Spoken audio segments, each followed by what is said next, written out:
Good morning. How are you today? Well, we still got that Irish mist this Saturday, and I don't know, I guess it's in the 50s. I can't tell. It's not windy. They promised showers, and looking about me, I think you can see the possibility. It's that kind of a day.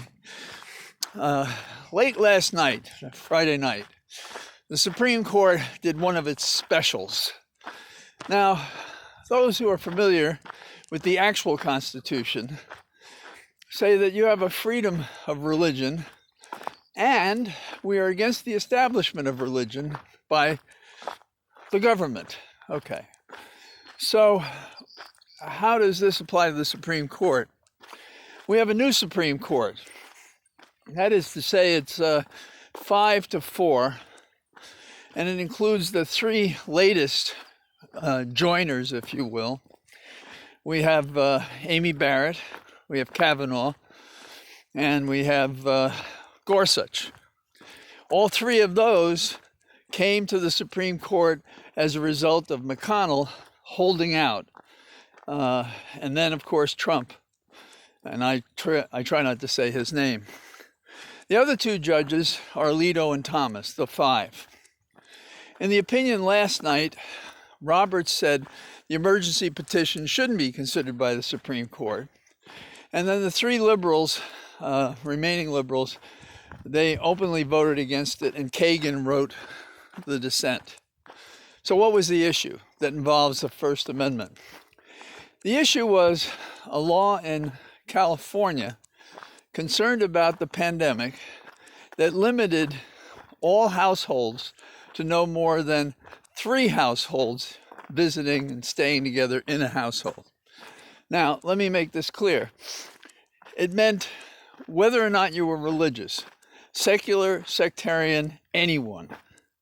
But what we have is we have a decision based on the theory that if you should gather together for Bible study and prayer, that this ruling would compromise and interfere with and circumscribe and reduce your religious freedom.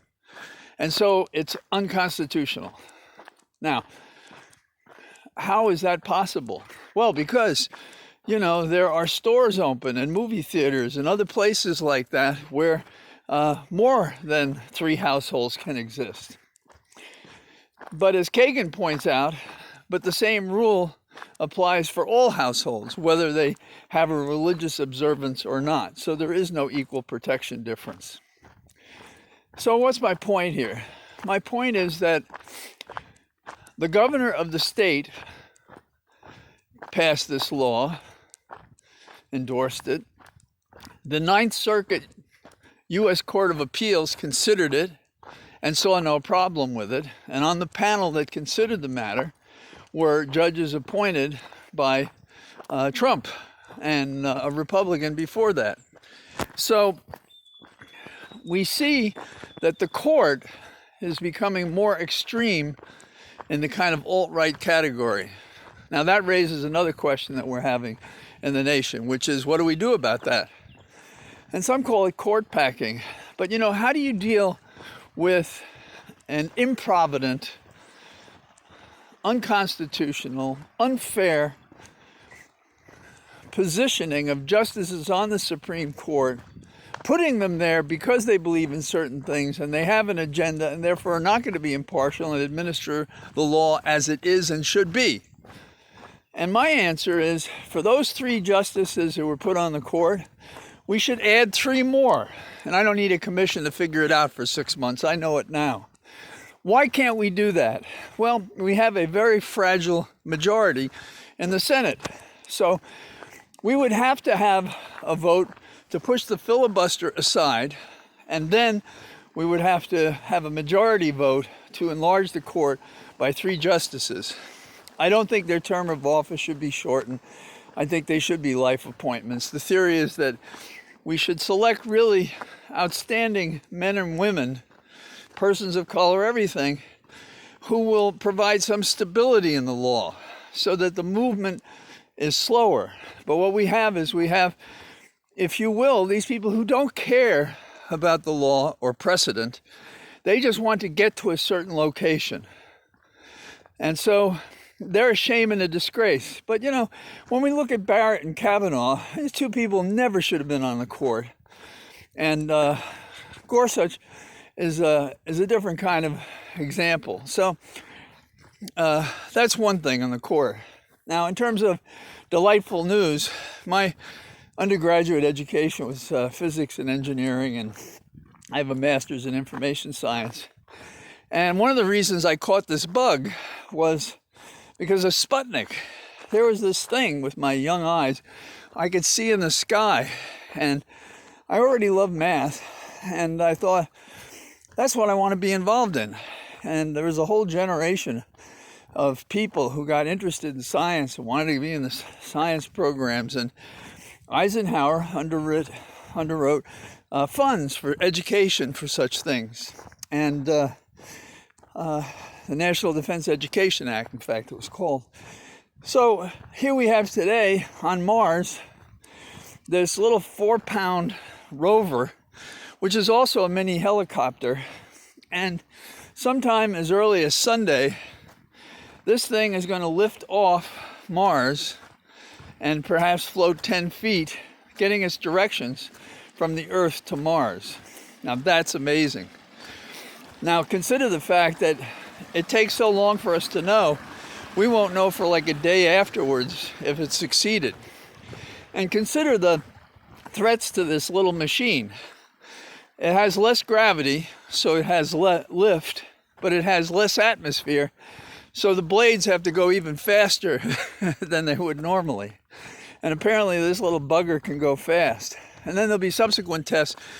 The first one will be just vertical, and test after that will be whether it can move horizontally across the land. Okay, so that's a happy story. I like that. And it's NSA, it's not the space farce, as I think we should call it. And we have some news from Boehner. Boehner tells us that, you know, he went from being a bomb thrower and a Gingrich lieutenant to being a leader and trying to master the Republicans, and they got away from him.